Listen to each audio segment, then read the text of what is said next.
माता की, भारत माता की, भारत माता की। मंच पर आसीन परम आदरणीय श्रद्धेय संत श्री अखंडानंद जी स्वामी जी महाराज के श्री चरणों में प्रणाम करता हूँ। सभी समाज प्रमुख मंच पर विराजमान हैं, आप सबके श्री चरणों में प्रणाम करता हूँ। जगत जननी माँ भारत माता के श्री चरणों में प्रणाम करता हूँ और पांडाल में उपस्थित सभी भाइयों को, बहनों को, सबको दोनों हाथ जोड़कर प्रणाम करता हूँ। सबको राधे राधे, जय श्री कृष्ण।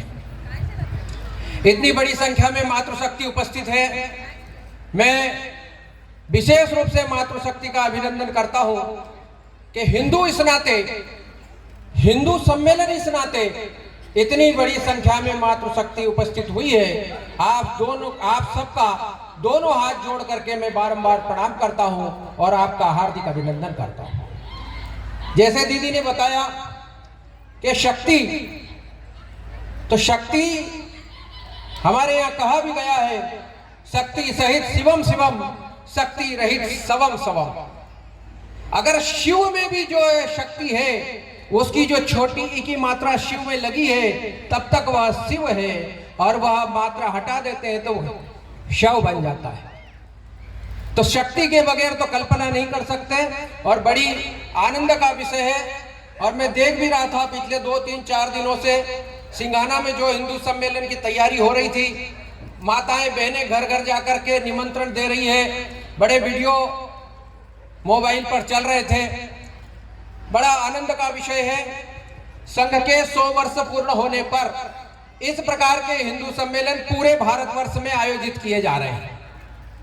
10-12 गांव के समूह पर मंडल स्तर पर पूरे भारत में हिंदू सम्मेलनों का आयोजन हो रहा है।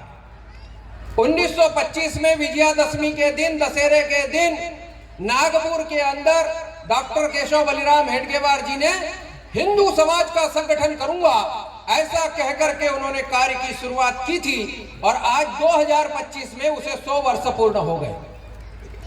किसी संगठन के, संस्था के 100 वर्ष पूर्ण होना कोई बहुत बहादुरी का काम नहीं है, ऐसे भी हो जाते हैं। लेकिन वह एक मोहिती के बाड़े से, एक मैदान से निकला संघ का मंत्र आज पूरे भारत में, आप कश्मीर घाटी चले जाइए, असम चले जाइए, नागालैंड चले जाइए, मणिपुर चले जाइए, कच्छ में चले जाइए, थार के रेगिस्तान में, राजस्थान में चले जाइए, कहीं पर भी भारत में नहीं, संपूर्ण विश्व में किसी भी देश में जाकर के हम खड़े होकर के चौक चौराहे पर कहें कि मैं संघ का स्वयंसेवक हूं, तो सारी दुनिया जानती है राष्ट्रीय स्वयंसेवक संघ। 100 वर्ष की यह तपस्या के बाद इतना बड़ा कार्य खड़ा हुआ है। लेकिन ये क्यों हुआ? तो अथक परिश्रम से डॉक्टर हेडगेवार जी ने अपने खून को पानी बना करके संगठन के कार्य को आगे बढ़ाया। इसी प्रकार से 3-4 पीढ़ियों से, 5 पीढ़ियों से लगातार कार्यकर्ता अपने घर परिवार, अपना धंधा पानी सब हवन करके और हिंदू समाज को एकत्रित करने के लिए दिन रात अहर्निश लगे हुए हैं, तब जाकर के हिंदू समाज का यह विराट स्वरूप देखने के लिए मिलता है। और यह सब काम किसके लिए? तो हम कहते हैं कि हमारे पवित्र हिंदू धर्म, हिंदू संस्कृति, हिंदू समाज का संरक्षण करते हुए हिंदू राष्ट्र की सर्वांगीण उन्नति के लिए हम यह संघ का कार्य कर रहे हैं। भारत माता के लिए यह कार्य कर रहे हैं। अब हिंदू समाज में संघ की आवश्यकता क्यों पड़ी? डॉक्टर हेडगेवार जी ने आरएसएस की स्थापना क्यों की? तो मोटे मोटे शब्दों में हम अगर समझें तो 1925 के पहले भारत के हिंदू समाज की स्थिति क्या थी? 1000 वर्षों तक निरंतर संघर्ष करने के बाद हिंदू समाज निस्तेज, औजहीन, तेजहीन, स्वाभिमान शून्य होकर के बैठ गया था। हिंदू समाज का कहना था हम क्या करें साहब, दिल्ली स्वरा ही सर्वेश्वरा, दिल्ली में जो बैठा है उसी की हुकूमत पूरी दुनिया में चलती है, वो जैसा कहें ऐसा ही हम तो करते हैं। स्वाभिमान शून्य होकर के हिंदू समाज बैठ चुका था। लोग इतना कहते थे कि हाथ जोड़ते हैं हम आपके, गधा कह लो, मगर हिंदू मत कहो। गधा कहलाना मंजूर था, हिंदू कहलाना मंजूर नहीं था। हिंदू समाज का संगठन होगा यह सोचना कल्पना थी। लोग कहते थे 4 हिंदू एक दिशा में तब चलते हैं जब 5वां मुर्दा अर्थी लेकर के वो चलते हैं तो 4 हिंदू एक दिशा में चल सकते हैं। इस प्रकार की हिंदू समाज के बारे में धारणा थी। हिंदू ने यह सोच लिया था कि क्या है, मेंढक तोलना आसान है। अगर आप एक तराजू लेकर के बैठ जाओ, एक तरफ अपने बाट रख दो किलोवाट और दूसरी तरफ एक एक मेंढक को ढूंढ करके लाओ। एक मेंढक रखेंगे, दूसरी ढूंढ कर लाएंगे, तब तक पहले वाली फुदक जाएगी। लेकिन लोगों ने कहा कि साहब मेंढक भी तुल जाएंगे, लेकिन हिंदू कभी इकट्ठा नहीं हो सकता। यह 1925 के पहले धारणा था। उस समय डॉक्टर हेडगेवार जी ने कहा था, उन्होंने बहुत लंबा काम किया, कांग्रेस में काम किया, क्रांतिकारियों के साथ काम किया, अनुशीलन समिति में काम किया, संतों के साथ काम किया, समाज सुधारकों से चर्चा की और सारे मंथन के बाद उनको ध्यान में आया कि इस देश का मूल मालिक हिंदू है और जब तक हिंदू ये मालिक वाला भाव अपने दिल में नहीं लाएगा तब तक भारत सुरक्षित नहीं हो सकता। स्वाधीन तो हो जाएंगे लेकिन भारत सुरक्षित हो इसके लिए हिंदू समाज का सशक्त होना, हिंदू समाज में स्व का भाव जागृत होना, हिंदू स्वाभिमानी होना अत्यंत आवश्यक है। हम देखते हैं ना, एक मकान होता है, मकान के अंदर मकान का मालिक होता है, उसकी पत्नी रहती है, बच्चे रहते हैं, उसके साथ ही साथ उस मकान में बहुत सारे और भी जीव जंतु रहते हैं। दीवार पर छिपकली होती है, घर में मेंढक होती है, मच्छर होते हैं, अनेक जीव चूहे भी रहते हैं। लेकिन जब जब उस घर के ऊपर संकट आता है तब तब उस घर का क्रिया, उस घर को सुधारने का जिम्मा, उस घर को रंग रोगन कराने का जिम्मा, उसको सुरक्षित रखने का जिम्मा न उस घर का चूहा उठाता है, न उस घर की छिपकली उठाती है, न उस घर का मेंढक उठाता है, न उस घर के मच्छर उठाते हैं। उसको ठीक करने की जिम्मेदारी उसके मकान के मालिक की होती है। इसी तरह से यह हिंदू समाज इस देश का मालिक है और इसकी जिम्मेदारी बनती है कि हिंदू समाज इस हिंदू राष्ट्र को किस प्रकार सुरक्षित और सशक्त बनाएगा। यह विचार करके डॉक्टर साहब ने 1925 में संगठन की स्थापना की और क्या कहा, हिंदू समाज का संगठन करेंगे।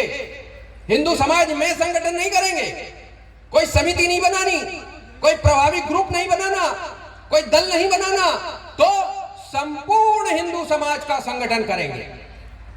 अखिल ब्रह्मांड में कहीं पर भी एक भी हिंदू है उसको भी मुख्य धारा में लेकर के आएंगे और उसको भी इस संगठन में रखेंगे। सारा हिंदू समाज अपना है, कोई पराया नहीं है और इसलिए सारे हिंदू समाज का संगठन करेंगे। और वो काम शुरू हुआ, अनेक प्रचारक निकले। आप जानते हैं स्वामी जी ने बहुत अच्छी बात कही, एक व्यक्ति अपना घर बार माता पिता सब छोड़ करके देश और समाज के लिए निकलता है। संघ में परंपरा है प्रचारक की, वह प्रचारक भी अपना सब कुछ छोड़ करके निकलता है, अपने माता पिता भाई बंधु जमीन जायदाद घर सब। और आप जानते हैं उसके बाद में भी उसके पास कुछ नहीं होता, उसे कोई अधिकार नहीं होता। पूरे भारत में 1 इंच भूमि पर उसका अधिकार नहीं, कोई कार्यालय नहीं, कोई आश्रम नहीं, कोई मठ नहीं, कोई कार नहीं, सिर्फ उसके बदन पर जो कपड़े होते हैं वो लेकर के वो भारत माता की भक्ति करने के लिए घर से निकल जाता है। और यह प्रेरणा कहां से आई? डॉक्टर हेडगेवार जी से आई। डॉक्टर हेडगेवार जी ने कहा, किसी को कहा आपको बनारस जाना है, संघ का काम करना है, हिंदू समाज को एकत्रित करना है। वो मराठी मानुस, हिंदी आती नहीं, बनारस भेज दिया। किसी को कहा उज्जैन जाओ, किसी को कहा वहां जाओ वहां जाओ, अपना झोला टांग करके चले, लोगों के यहाँ भोजन रोटी मांग करके भोजन किया और हिंदू समाज का संगठन किया। 100 साल में स्थिति क्या बदली? गधा केलों पर हिंदू ना कहो कहने वाला हिंदू समाज आज गर्व के साथ चौड़ी छाती करके यहां नहीं, न्यूयॉर्क में भी, लंदन में भी खड़ा होकर के छाती पर हाथ रख करके कहता है, मैं गर्व से कहता हूं मैं हिंदू हूं। यह परिवर्तन आया 100 वर्षों के अंदर। अभी परम पूज्य ने कहा फिर भी इस देश में 4 प्रकार के हिंदू रहते हैं।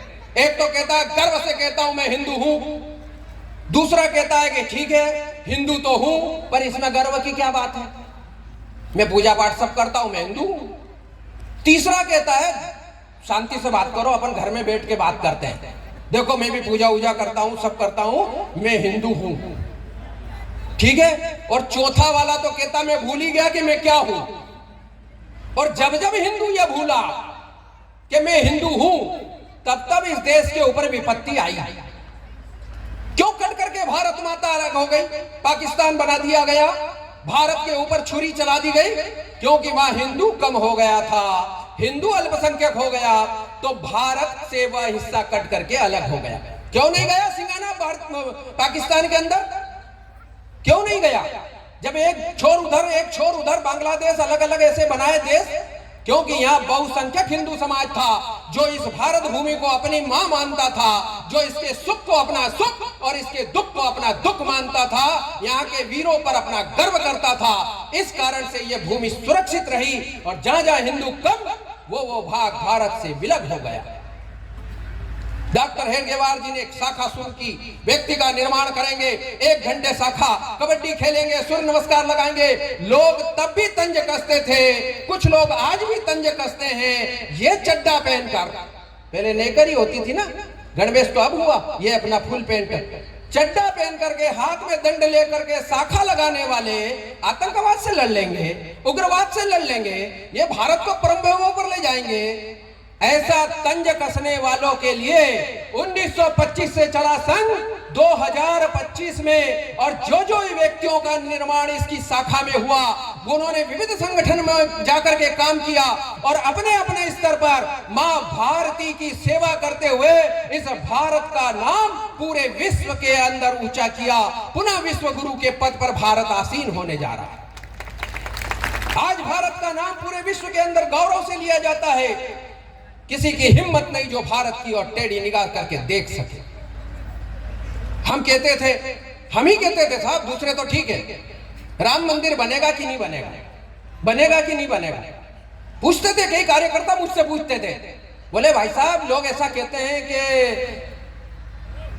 मंदिर वहीं बनाएंगे, तारीख नहीं बताएंगे, क्या है, हम क्या बोले। लेकिन हम हमारे पूर्वजों की त्याग, तपस्या और बलिदान से, उनके 100 वर्षों के संघर्ष से, उन्होंने तो अपने जीवन काल में युद्ध ही युद्ध देखा, बलिदान ही बलिदान देखा। हम भाग्यशाली रहे ये पीढ़ी कि हमने याची देही याची डोला, इन्हीं आंखों से, इसी शरीर से भगवान राम को अयोध्या के अंदर भव्य राम मंदिर में विराजते हुए देखा। वो पल हम अपने जीवन में अपने साथ संजो करके ले जाएंगे। लोग कहते थे धारा 370 को हाथ लगाओगे, धारा 370, अनेक महिलाएं भी यहाँ पर मातृशक्ति बैठी है, सब पढ़े लिखे हैं, मोबाइल भी देखते हैं और टीवी में भी देखते हैं। धारा 370 को हाथ लगाओगे खून की नदियां बह जाएगी। दुनिया जानती है धारा 370 हट गई, कब हट गई, एक सुई की आवाज भी नहीं आई और धारा 370 समाप्त होकर कश्मीर भारत का अभिन्न अंग हो गया। भारत माता प्रसन्न हो गई। एक नहीं, ऐसे हजारों काम जो संघ के स्वयंसेवक व्यक्ति निर्माण की शाखा के अंदर आए, व्यक्ति निर्माण होकर के गए और अलग अलग क्षेत्रों में उन्होंने अपना कार्य करके दिखाया। भारतीय किसान संघ, भारतीय मजदूर संघ, अखिल भारतीय विद्यार्थी परिषद, विश्व हिंदू परिषद, ग्राहक पंचायत, अनेक 32 संगठन, इस प्रकार की व्यवस्था का निर्माण हुआ। लेकिन यह सब कुछ अच्छा दृश्य है। आज भारत एक आर्थिक महाशक्ति बनने जा रहा है। भारत एक सैन्य शक्ति के रूप में एक विश्व में अनूठी पहचान रखने लगा है। उस समय सारी दुनिया जो भारत विरोधी रही है, जिन्होंने कल तक भारत को घुटने पर टिका हुआ देखा है, जिन्होंने हमेशा हाथ फैलाते हुए भारत को देखा है, वो अब ये बर्दाश्त नहीं कर पा रहे कि भारत उठ करके खड़ा हो गया है और भारत माता पुनः विश्व गुरु के पद पर आरूढ़ होने की तैयारी में है। तब उन्होंने षड्यंत्र करना प्रारंभ किए भारत को तोड़ने के, और भारत को तोड़ने के लिए सबसे पहले, जैसे मैंने कहा, यहाँ का मूल मालिक हिंदू है, इसको तोड़ो। और हम सब जानते हैं कि जहां पर कमजोर कड़ी होती है उसी पर प्रहार होता है और उसको पहले तोड़ने का प्रयास किया जाता है। और यही प्रयास हमारे यहां हो रहा है। हमें अलग अलग बताया जा रहा है, हिंदू हिंदू नहीं है, ये फला हिंदू, ये ठिकाना हिंदू, ये वो हिंदू। अरे हम तो हिंदू है ही नहीं, हम तो प्रकृति पूजक है। ये एक लाया जा रहा नैरेटिव प्रकृति पूजक है। भाई मैंने तो पढ़ा है, स्वामी जी बैठे हैं, इनकी साक्षी में बोल रहा हूं। भगवान कृष्ण स्वयं कहते हैं गीता में कि वृक्षों में मैं पीपल हूं, और हम सब पीपल की पूजा करते हैं ये मान करके कि इसमें नारायण है। हमने नदियों को, गंगा को, यमुना को, नर्मदा मैया को, माही को प्रणाम किया, पूजन किया, उनकी परिक्रमा की। नर्मदा पे तो पुराण तक लिख दिया। इससे बड़ा प्रकृति पूजक कहां से लाओगे? अरे हमने तो नाग पंचमी के दिन सांपों को भी दूध पिलाया। इससे बड़ा प्रकृति पूजक कहां से लाओगे? हिंदू वह हिंदू है जो एक पत्थर को सिंदूर लगा दे तो वो भी भगवान हो जाया करता है, और उसके आगे मत्था टेक दो तो सब मनसाएं पूरी हो जाती है। भगवान कृष्ण धरती पर आए तो उन्होंने अपने से ज्यादा महत्व गिरिराज जी को दिया, अपनी उंगली पर गिरिराज जी को धारण किया, और आज पूरी दुनिया के भक्त गिरिराज जी की परिक्रमा करते हैं। ये साक्षात नारायण है। इससे बड़ा प्रकृति पूजक कहां से लाओगे? और ये हमको कौन बताते हैं?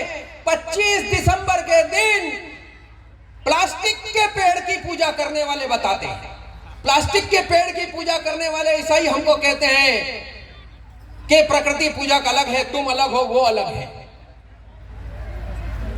अपना मतांतरण का जाल 500 सालों से फैला रहे हैं, आज तक सफल नहीं हो पा रहे। विविध प्रकार के हथकंडे अपना रहे हैं, जातियों में बांटने का, लड़ाने का, लोभ का, लालच का। आप सब लोगों से आग्रह है, एक हिंदू मतांतरित होकर के ईसाई बनता है, एक हिंदू मतांतरित होकर के मुसलमान बनता है, तो हमारी एक संख्या कम नहीं होती, हमारा एक दुश्मन बढ़ जाता है। ये बात को ध्यान में रखो। एक हिंदू हमसे कटकर अलग नहीं होगा। इस प्रकार का वातावरण हम इस भारत की भूमि पर बनाएंगे। जनसंख्या का असंतुलन कर रहे हैं।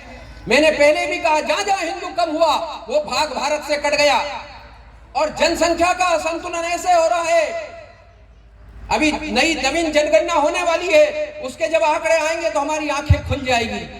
भारत के कई जिलों में हिंदू अल्पसंख्यक हो गया, लव जिहाद से हो गया, मतांतरण से हो गया, घुसपैठ से हो गया। इतनी बड़ी संख्या में मातृशक्ति बैठी है, सोची समझी साजिश के तहत अपनी बहनों को, बेटियों को ये लोग बहलाते हैं, फुसलाते हैं तंत्र से, मंत्र से, और अपनी बहन बेटियों को लेकर के ये लोग विवाह रचाते हैं। इनके यहां महिलाओं का क्या सम्मान है?